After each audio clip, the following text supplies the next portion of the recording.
tema da mensagem de hoje é amor ou medo? Quem domina a sua vida?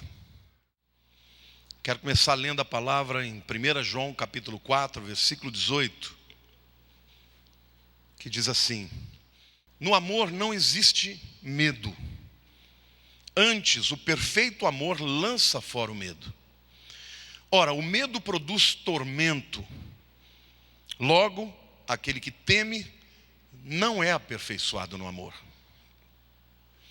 Eu quero começar essa mensagem contando uma historinha que eu ouvi do pastor Bill Johnson. E eu não sei se é verdadeira ou se é brincadeira, mas ela serve para o meu propósito aqui. Diz que uma igreja tinha um problema muito sério.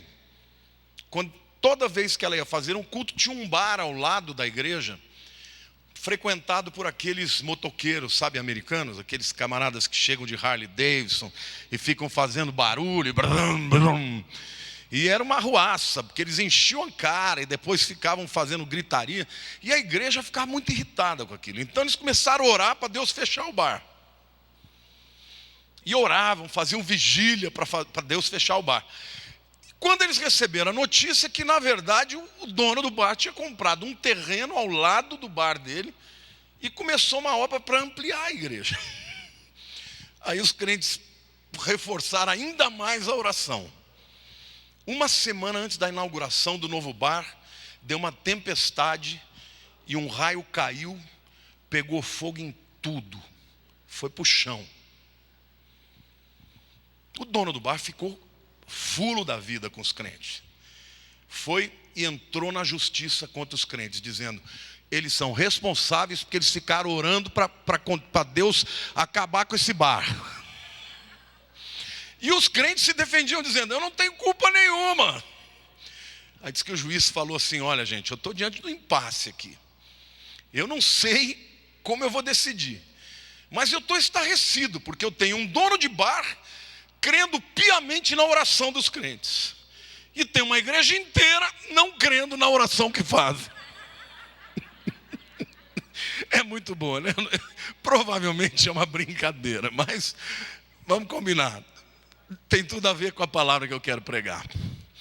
Hoje eu quero falar para vocês sobre medo.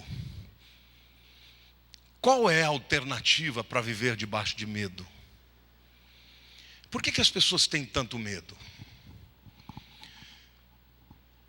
Certamente há muitas explicações, mas o que a palavra de Deus nos mostra, que o antídoto para o medo não é a coragem, mas é o amor. E a palavra de Deus diz que há duas esferas que podem interferir na nossa vida e determinar que nós vivamos ou debaixo da esfera do medo ou debaixo da esfera do amor. E eu comecei a refletir sobre esse texto e perceber que isso é verdade.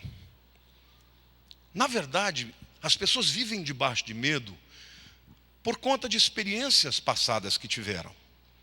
Frustrações, perdas, contratempos.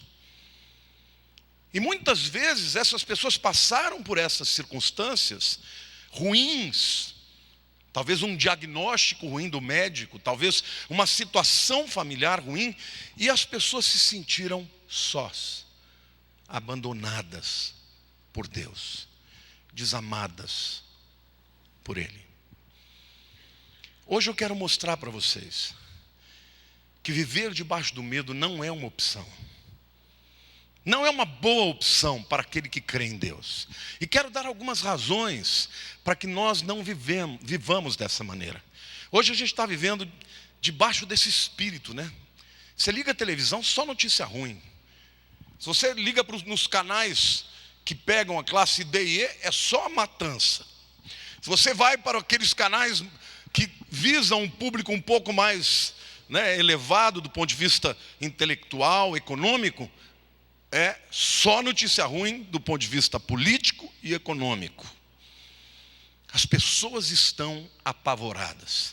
Até mesmo nos crentes, irmãos. Eu nunca recebi tanta mensagem no WhatsApp, no Facebook, de gente dizendo que vai ter tsunami.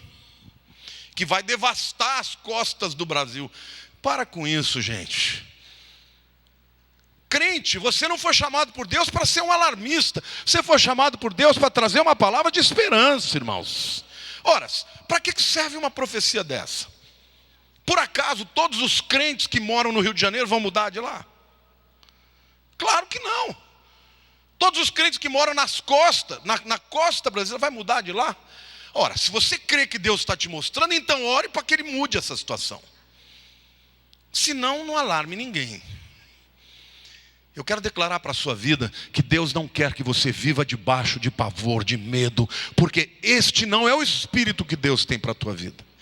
Deus não nos deu o espírito de temor, mas de poder, de ousadia, de moderação. Amém? E a palavra de Deus que acabei de ler diz que o perfeito amor lança fora todo medo. Eu quero ler alguns textos com vocês e refletir sobre alguns aspectos interessantes da palavra para dizer o porquê não precisamos viver debaixo do espírito de temor. Em primeiro lugar, porque esse é um mandamento de Deus. Diversas vezes na palavra Deus fala: não temas. Jesus diversas vezes falou aos discípulos quando estavam vivendo uma situação de aflição, dizendo: não temas. Agora, o antídoto para o temor é o amor. A gente lembra que quando os discípulos estavam no barco, e a Bíblia diz que na última vigília da noite, entre 4 e 6 horas da manhã, Jesus veio andando sobre as águas. E quando os discípulos olharam ao longe, eles acharam que era um fantasma e começaram a ficar gritando, apavorados. Jesus: calma, sou eu. E naquele momento que Pedro reconheceu a voz de Jesus, ele disse: é o Senhor mesmo? E Jesus disse: sou eu, então me manda ir ter contigo. Pedro, disparado, era o discípulo que mais amava Jesus. Ele nem percebeu a insanidade do que ele pediu. O amor que ele tinha por Jesus o atraiu. E Jesus falou: vem. E ele saiu andando sobre as águas. Os outros confortavelmente sentados no lugar do conforto, na zona de conforto. Mas é óbvio que ele era humano. E ele percebeu no meio do caminho que ele estava fazendo uma loucura. Que ser humano não foi criado para andar sobre as águas. E a Bíblia diz que ele olhou para as ondas e temeu. E na hora que ele temeu, ele começou a afundar. E ele clamou pelo Senhor. E a Bíblia diz que Jesus estava tão perto dele que ele estendeu a mão e o salvou. Este milagre é um milagre emblemático, porque nos ensina que Jesus sempre estará perto de nós nos momentos em que nos sentimos em perigo. Você não precisa andar em temor, porque Deus diz para você: não temas. E eu quero ler um texto de Isaías muito lindo. Isaías 51, 12 e 13 diz assim: Eu sou aquele que vos consola. Quem, pois, és tu para que temas, ó homem? Que é mortal, ou filho do homem, que não passa da erva? Quem és tu que te esqueces do Senhor que te criou, que estendeu os céus e fundou a terra, e temes continuamente, todo dia, o furor do tirano, que se prepara para destruir? Onde está o furor do tirano? Deus aqui está arrazoando com o seu povo e está dando uma chamada de atenção. Ele não está falando mansinho, sabe? Camarada, senta aqui, filhinho, vou fazer uma massagem nas suas costas. Não temas. Não é assim que ele fala, não. Ele fala: escuta, rapaz, quem é você para duvidar de mim? Você que é mortal, e o teu inimigo, que também é mortal, que não passa de uma erva, quem é você para duvidar do Criador, aquele que criou os céus e a terra? Eu sou o que te consola, eu estou com você, não temas. E aí ele diz: você está temendo todos os dias o furor do destruidor? Onde que está esse furor? Sabe o que Deus está dizendo hoje para você e para mim? Que Ele é Senhor da história, Ele é Senhor do universo. Ainda que nós passemos por situações que gerem temor, nós não podemos nos esquecer que o nosso Deus é Senhor dos senhores. Amém, querido? Então, se você recebeu um diagnóstico que você não esperava. Se você está vivendo uma situação econômica difícil, se o teu lar está sendo dividido pela obra das trevas, não temas, clame a Deus. Eu sou Senhor da tua vida. Amém, irmãos? Essa é a hora dos cristãos se levantarem. O mundo está apavorado. Eu tenho dito para os pastores, quanto mais crise é melhor, porque na crise as pessoas se quebrantam. Elas percebem a sua fragilidade e buscam a Deus. E elas precisam encontrar em nós a atitude correta de quem sabe que Deus cuida de nós. Amém? Então, meu querido, não ande debaixo desse espírito de temor. É uma ordem de Deus. Não temas, mas creia em mim. Segundo motivo porque nós não devemos ficar debaixo desse espírito de temor, é porque Deus promete a vitória sobre o medo. O mesmo profeta Isaías escreve no capítulo 54, nos versos 13 a 17. Deus está falando com o povo de Israel. Ele diz assim: todos os teus filhos serão ensinados do Senhor, e será grande a paz de teus filhos. Serás estabelecida em justiça, longe da opressão, porque já não temerás, e também do espanto, porque não chegará a ti. Eis que poderão suscitar contendas, mas não procederá de mim. Quem conspira contra ti, cairá diante de ti. Eis que eu criei o ferreiro, que assopra as brasas no fogo e que produz a arma para o seu devido fim. Também criei o assolador para destruir. Toda arma forjada contra ti não prosperará. Toda língua que ousar contra ti juízo, tu a condenarás. Esta é a herança dos servos do Senhor e o seu direito que de mim procede, diz o Senhor. Queridos, olha que Deus está falando para nós aqui. Deus está dizendo, olha, em primeiro lugar, vai haver um tempo em que eu vou ensinar os meus filhos a confiar em mim. Este é o tempo que nós vivemos. É o tempo da graça, onde a verdade de Deus já se descortinou. E Deus está dizendo, aqueles aos quais eu ensino, aprendem. Sabe por que muitas vezes Deus permite você passar pelas lutas? Para que você aprenda a confiar em Deus. Ele diz, todos os teus filhos serão ensinados do Senhor, diretamente da sua palavra. Depois ele diz, os que são ensinados a confiar passam a ter completa paz. Deus não diz que você não vai ter lutas, Ele diz que você vai ter paz em meio às lutas. Então, em nome de Jesus, eu declaro para a sua vida, abra mão deste espírito de medo e confia no Senhor, entrega a Ele todas as tuas dificuldades, o teu caminho, confia nele e tudo Ele fará. Amém? Deus está dizendo, eu vou ensinar e o meu povo vai aprender, meu povo vai ter paz. Depois ele diz que ele vai estabelecer justiça para com os seus. E eles estarão longe da opressão, do medo e do espanto. Muitas vezes nós ficamos atemorizados, como eu disse, por causa da nossa história. E geralmente, quando eu casei com a Lília, naturalmente eu tenho uma tendência a ficar ansioso. E a Lília sempre tranquila, nunca preocupou com nada, mas como eu reflito muito sobre isso, eu percebi uma grande diferença entre nós dois. Eu cresci num lar onde senti muita insegurança por parte do amor do meu pai. Muita insegurança. Cresci ouvindo que eu era um bandido, que esse moleque não tem jeito. Então, depois eu morava numa cidade pequena, quando meu pai perdeu tudo, eu via os meus amigos me chamando meu pai de caloteiro, eu aprendi que eu tinha que lutar pelas minhas próprias armas.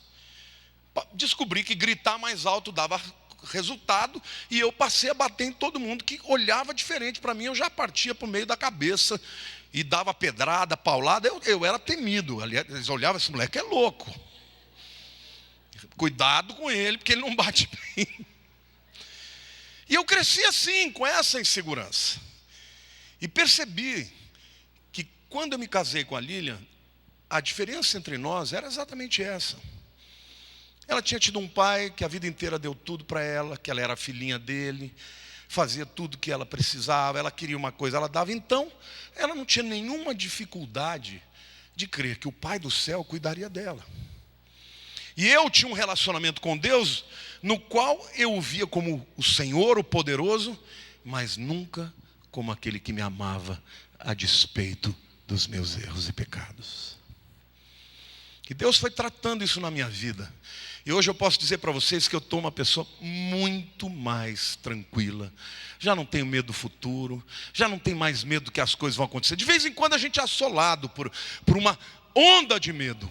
Mas eu quero dizer para vocês, Deus te ama. E Ele está dizendo aqui para você, eu vou cuidar de você. Ele até diz assim, sabe o ferreiro que faz as armas que vão ser usadas pelos teus adversários? Fui eu que criei. Por acaso você acha que a arma que ele vai criar é mais poderosa do que eu? Sabe o teu adversário que se levanta com você com arma para te destruir? Fui eu que criei também. Sou mais poderoso que ele. Ele diz assim, suscitarão contendas contra você, mas todo aquele que se levantar contra você vai cair. Aprenda uma coisa, querido, Deus é partidário. Deus é partidário, Ele é partidário dos seus. Ah, mas não é justo? Claro que é justo. Eu pergunto para você, você tem um filho, o teu filho está no meio de uma briga, você vai defender quem? O teu filho ou o inimigo dele? Eu tenho lado. Eu estou do lado dos meus. E Deus é assim também. Deus está dizendo para você, você é meu filho, eu vou cuidar de você. Vai levantar contenda sobre a tua vida? Vai. Mas eu vou fazer com que elas caiam. Não temas, eu sou contigo. E Deus ainda diz mais, Ele diz assim, isso tudo que eu estou te prometendo é teu por duas razões, por herança e por direito. Herança é uma coisa que você recebe pela graça. Sim ou não? Por quê? Porque você não precisa merecer. Basta nascer naquela casa. Quem aqui tem filhos? Você vai dar herança para o teu filho porque eles merecem ou porque eles são teus filhos? Eles têm herança e têm direito. Nós somos filhos de Deus. E Deus está dizendo, esta proteção faz parte da minha herança para aqueles que são meus filhos. Esse é o seu direito. Amém, querido? Que Deus está dizendo para você. O mundo pode estar um caos, mas aquele que invoca o meu nome, aquele que é meu filho, eu darei conta. Amém, queridos? Não ande debaixo do espírito de temor. Quem anda debaixo de temor está atormentado, tem medo do futuro, olha para tudo quanto é lugar e acha que alguma coisa vai acontecer de ruim. Eu me lembro que quando eu não tinha convicção do amor de Deus, qualquer coisa que acontecesse comigo, a Érica até brincava, eu pegava uma gripe e eu falava, eu vou morrer de pneumonia. Isso é prova de que você não está entendendo o que é o amor de Deus. O dia que a Érica nasceu, que eu olhei para aquele bichinho que eu nem conhecia, e comecei a sentir um amor incompreensível, eu falei, agora eu entendo o que é o amor de Deus. Deus te ama porque Ele te criou. E você é filho dEle. Primeiro que foi criado por Ele, depois porque o aceitou. Aceitou o seu Filho Jesus. Amém? Então, não ande debaixo desse espírito de temor, porque Deus promete que vai te livrar. Amém, queridos? Esse é tempo dos povos de Deus se levantar com coragem, com esperança, porque Deus vai fazer a obra, nem que seja no último segundo, Ele vai botar a mão sobre a tua vida e vai te favorecer na hora da dificuldade. Amém? Terceira razão, porque nós não devemos andar debaixo de temor, é porque enfraquece. O medo enfraquece o nosso testemunho. Filipenses 1:27 diz assim: vivei acima de tudo por modo digno do Evangelho de Cristo. para que, ou indo ver-vos, ou estando ausente, ouça no tocante a vós, o quê? Que estáis firmes em um só espírito, com uma só alma, lutando juntos pela fé evangélica, e que em nada estáis intimidados pelos adversários, pois o que é para eles prova evidente de perdição, é para vós outros de salvação, e isto da parte de Deus. Paulo está dizendo para os crentes de Filipos: vivam dignamente, dignifiquem o evangelho, deem um bom testemunho. Ele diz: o que eu quero de vocês, o que eu espero de vocês, meus filhos, na fé, é que seja, estando distante, as notícias que eu ouça sobre vocês tão firmes pra caramba, estão batalhando pela fé. E se eu estiver com vocês, eu quero ficar impactado com o testemunho de vocês. Eu não quero encontrar vocês aí morrendo de medo do futuro, eu quero encontrar vocês firmes. Amém? Então, em primeiro lugar, ele fala literalmente que a vitória sobre o medo impacta o mundo físico.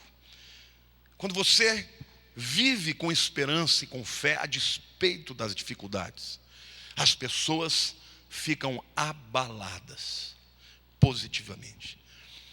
Eu sempre dou o testemunho da irmã Cacilda.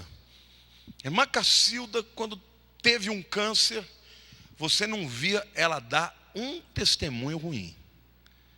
Mesmo na segunda vez que o câncer teve a recidiva, ela escondeu da gente que estava com a doença, não foi se tratar. Eu fui orar com ela na casa dela, saí de lá, falei: Lília, eu fui lá para consolar, ela acabou me consolando ou foi impressão minha? Isso é um bom testemunho. Não dê motivo para o diabo dizer: está vendo? Esse crente não vale nada. Deus é bom, não duvide do amor de Deus por você. Ele vai favorecer a tua vida, Ele vai cuidar de você, não porque você merece, mas porque Ele te ama. Se você tem medo do futuro, pode ter certeza que é razão de só existe uma razão: porque você não entendeu o amor de Deus. Você não se sente favorecido. Quantos aqui se sentem como filho predileto na tua casa, ou do seu pai, da sua mãe? Fica de pé.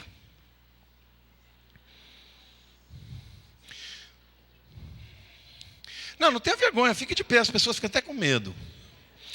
Eu era o filho predileto da minha mãe. Uma semana antes dela morrer, ela estava no hospital, o Disseu disse que foi atendê-la, ela estava meio que delirando, ela falava: ai, meu filho pastor, pianista, como eu amo. Como é que é o filho que se sente predileto? Tem uma palavra que eu digo: folgado.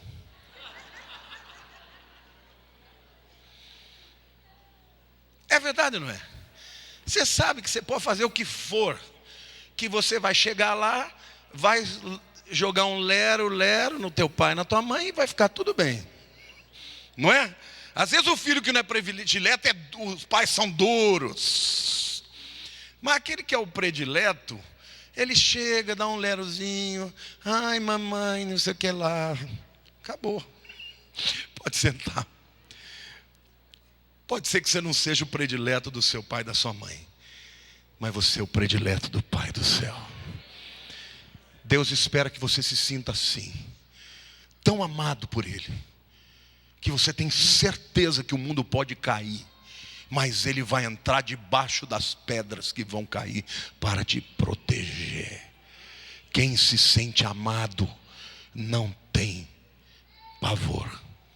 Aliás, a Bíblia diz que quanto mais o amor perfeito de Deus é experimentado por nós, mais nós somos aperfeiçoados.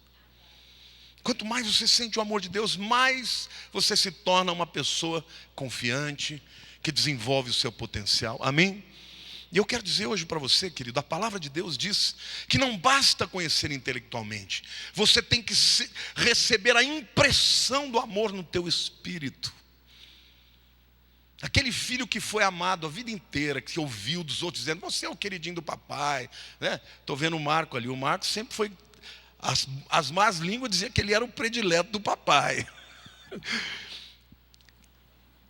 Você sabe que aquilo é verdade. Aquilo não está aqui, aquilo entrou aqui.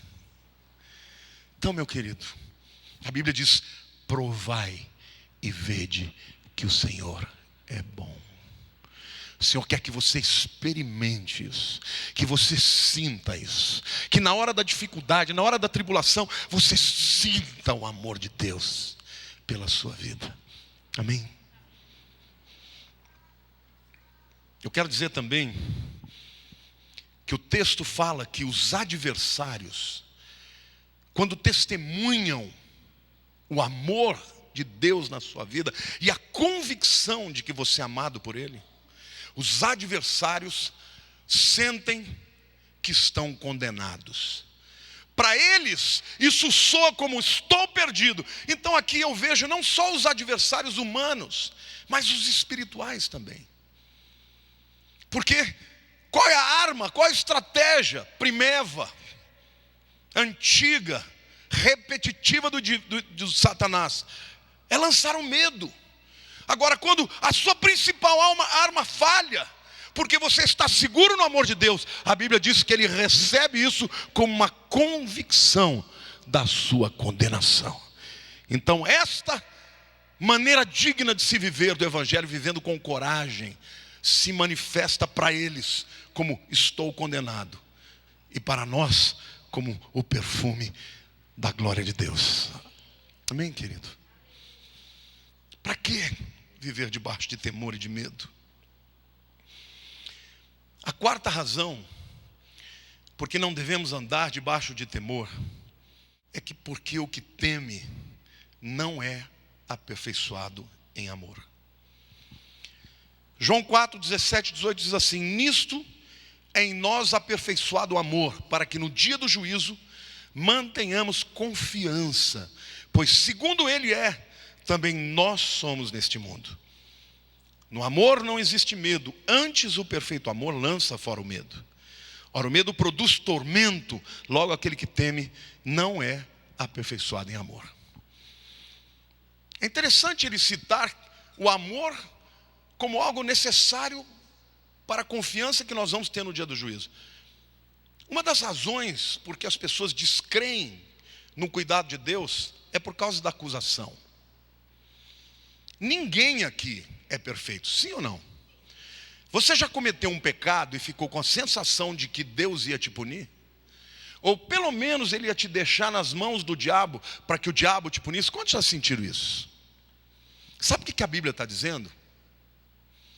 Eu vou ler de novo agora sobre essa nova ótica. A Bíblia está dizendo, nisto é em nós aperfeiçoado o amor. Ou seja, o amor de Deus, quando Ele é experimentado por nós, Ele nos aperfeiçoa e nos prepara para o dia do juízo. E aqui não está falando do juízo final, mas está falando do tribunal de Cristo. E diz que nós que nos sentimos amados, sentiremos confiança na presença dEle. Eu imagino que quando nós estivermos na presença de Cristo, nós teremos dois sentimentos concomitantes. O primeiro é a absoluta consciência dos nossos pecados. Todos eles estarão diante de nós, na nossa mente. Mas vai haver pavor? Não. Vai haver absoluta confiança. Por uma razão. E ele diz, porque nós somos neste mundo como Ele é. Meu Deus do céu. Será que Paulo pirou? Será que tem alguém aqui que pode dizer, eu sou como Jesus? Acerto sempre, amo sempre, faço tudo direito. Tem alguém aqui que faz isso? Mas então do que ele está falando? Que eu sou como Ele é nesse mundo. Ele está falando sobre algo que Jesus fez por você e por mim. E a teologia chama isso de morte substitutiva.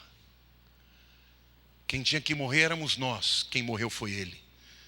Os nossos pecados foram para Ele, a justiça dele veio para nós.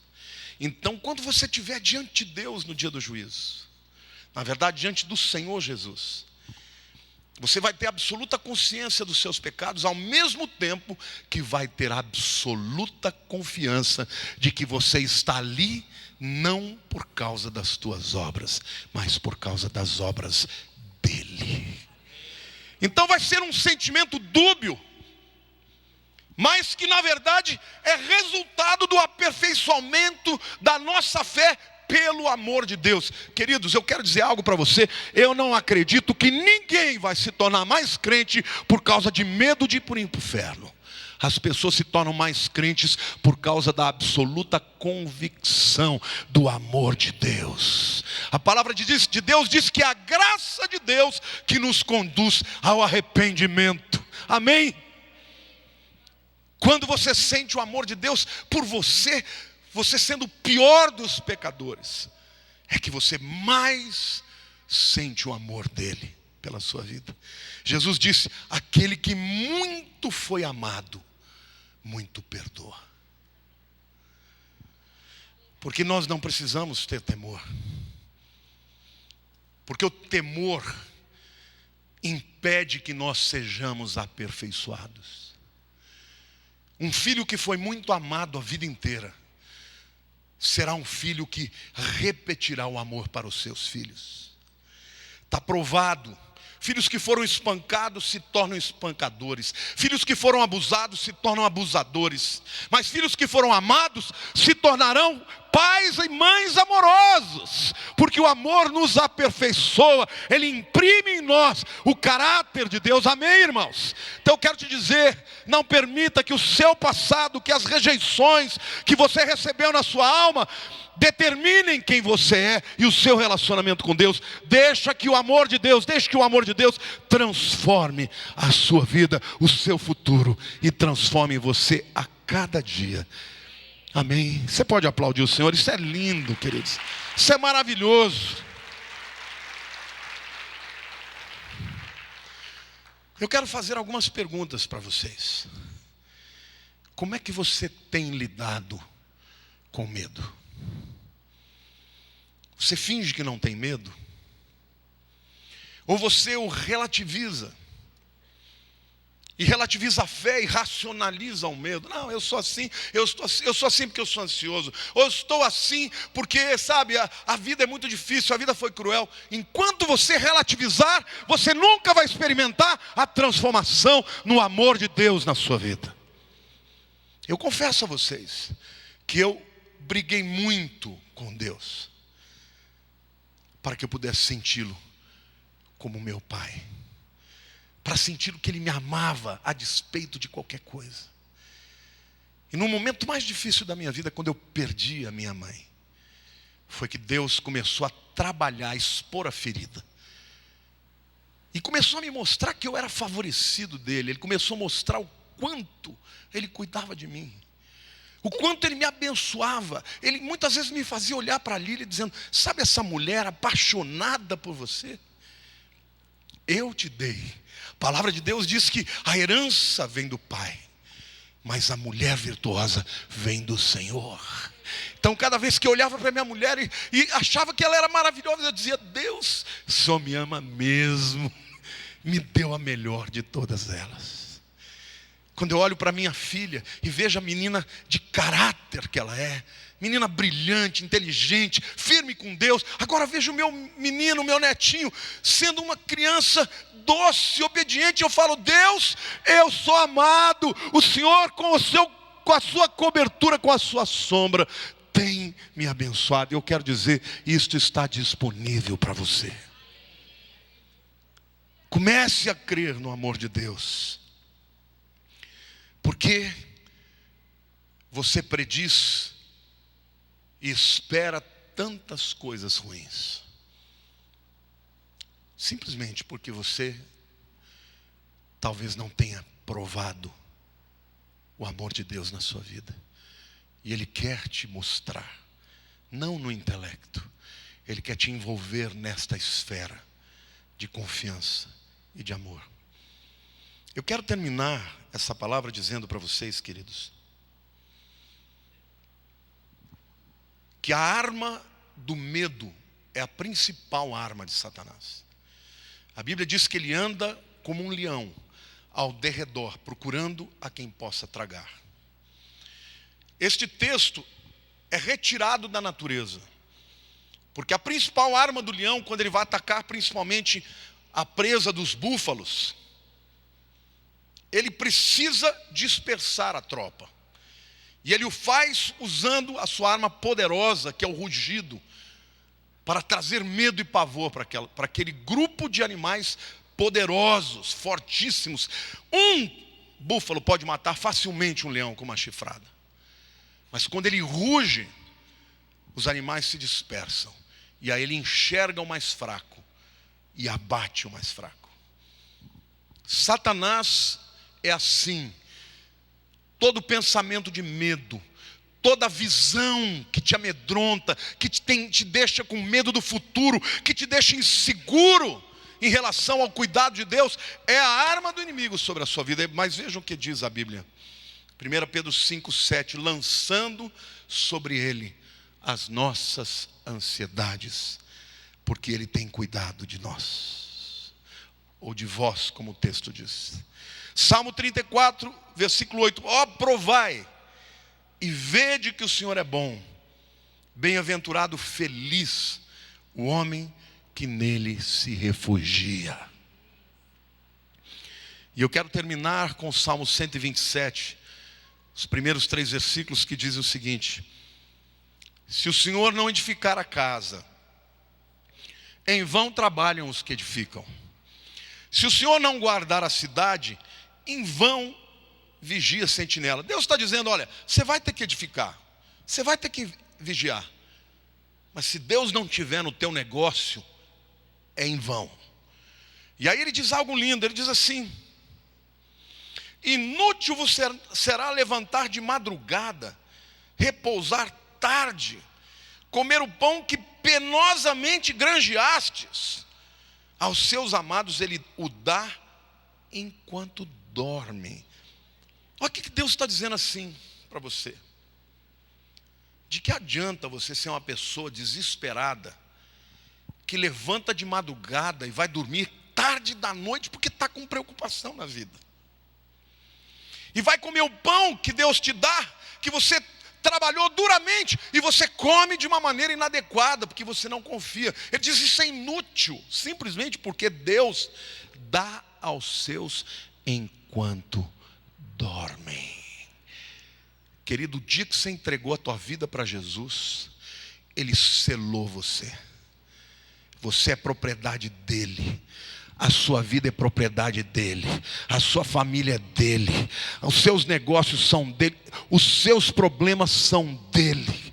E Deus está dizendo para você, é inútil viver com ansiedade, porque Deus dá aos seus enquanto dormem. Ah, pastor, você está dizendo que nós não temos que fazer nada? Temos que fazer. Ele não disse que você tem que trabalhar, que tem que edificar, tem que guardar a cidade, mas você precisa crer que Ele cuida de você. E Ele diz mais, Ele diz, herança do Senhor são os filhos, o fruto do ventre, o seu galardão. Assim como nós que somos pais, olhamos para os nossos filhos e amamos de graça. Você já se pegou olhando para um neto e babando? Meu Deus, saiu de mim. Seu filho. E Deus está dizendo para você, do mesmo jeito que você fica enamorado pelos seus, eles são a sua herança, o seu legado para o mundo. Deus está dizendo, você é o legado e a herança de Deus. Deus está dizendo que os seus filhos são o seu galardão. Você quer ter certeza que você é filho de Deus? Quantos aqui sabem que são filhos de Deus? Como é que a gente sabe que a gente é filho de Deus?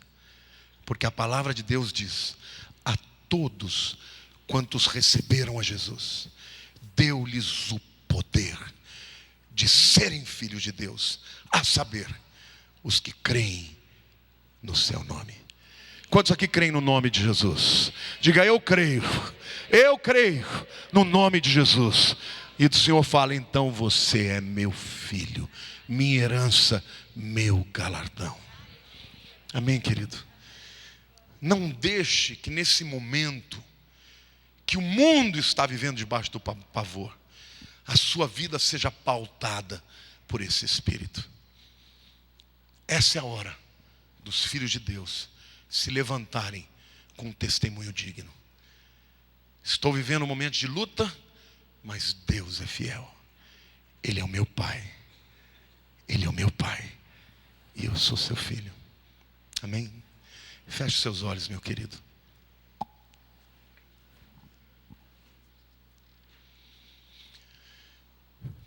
Senhor Deus, é maravilhoso a gente saber que nós somos seus filhos. É maravilhoso saber que quando o Senhor deu o seu filho Jesus, o seu primogênito, o seu unigênito, na verdade o Senhor queria uma família, e nós somos a sua família. Não pelo nosso mérito, mas pela graça. Da mesma forma que nascemos numa família e nada fizemos para merecer, nascemos de novo no teu reino, Senhor. E eu te peço, Senhor, que o Senhor venha trazer a paz que excede o entendimento. Pai, cada um de nós está enfrentando uma batalha, uma guerra, uma tentação, uma luta, um enfrentamento. E o propósito do inimigo é nos atormentar, é roubar nossa alegria, é roubar o nosso testemunho. Mas nós te adoramos, nós te agradecemos pela filiação, porque somos teus filhos e o Senhor cuida dos seus. Deus, que cada um aqui possa experimentar o quão bom tu és. Que todas as circunstâncias de dificuldades somente nos aproximem de ti. Porque a tua palavra nos promete que clama a mim e responder-te-ei, e anunciarei coisas grandes e ocultas que não sabes. Que o tempo de dificuldade, Senhor, seja uma oportunidade para que cada um de nós se sinta o teu predileto, o teu amado. Porque lá antes da fundação do mundo, o Senhor nos conheceu. E porque nos conheceu, nos predestinou. E porque nos predestinou, nos chamou. E porque nos chamou, nos glorificou. E Deus, nós te agradecemos, porque fomos encontrados por ti, fomos convencidos a nos entregar e nos render a ti. E te agradecemos porque, Senhor, a tua promessa é de que fomos selados pelo teu Espírito até o dia da redenção. Não há por que temer, porque tu és bom. Em nome de Jesus. Eu quero terminar só dizendo mais uma coisa. Jesus nos ensinou a invocar: venha o teu reino, seja feita a tua vontade na terra como nos céus. É o reino de Deus sobre nós que vai nos levar à vitória. Mas é interessante porque Jesus diz lá em Mateus capítulo 11 que desde o tempo de João Batista, o reino de Deus é tomado à força, e os que se esforçam se apoderam dele. Vai ter tempo de guerra, meu querido. Vai ter tempo em que você vai ter que pegar na arma, orar, jejuar, batalhar, buscar a Deus, fazer campanhas e resistir o inimigo até que ele fuja da sua vida. Amém ou não? Mas há momentos em que o reino de Deus é diferente, que você o recebe de maneira mansa. Quando as crianças chegaram para Jesus e pulavam no colo dele, é porque elas discerniam a graça e o amor dele. E os discípulos disseram: não atrapalhe o mestre. Ele disse: deixai vir a mim as criancinhas, porque delas é o reino dos céus. E aí em seguida ele diz assim: se qualquer um de vós não se fizer como uma delas, não pode entrar no reino dos céus. O que Jesus está dizendo? Tem horas que o reino de Deus se manifesta na nossa vida, nos incitando para guerrear. Mas tem horas que Ele simplesmente espera de nós descanso. Que a gente seja como uma criança. E a Bíblia diz que Ele abençoa as crianças sem que elas fizessem nada. E eu quero terminar dizendo: vai haver momentos na tua vida que Ele vai te levantar como um grande guerreiro. Mas vai haver momentos na tua vida que você talvez esteja fraco, cansado. E Ele diz para você: somente descanse, porque eu cuido de você. Seja como criança ou como guerreiro. É o reino de Deus na nossa vida que vai nos conduzir à vitória. E a palavra de Jesus a respeito da sua igreja é: eu levanto a minha igreja e as portas do inferno não prevalecerão contra ela. Você é parte da igreja de Jesus, querido. As portas, o conselho do inferno não prevalecerá contra a tua vida. Amém?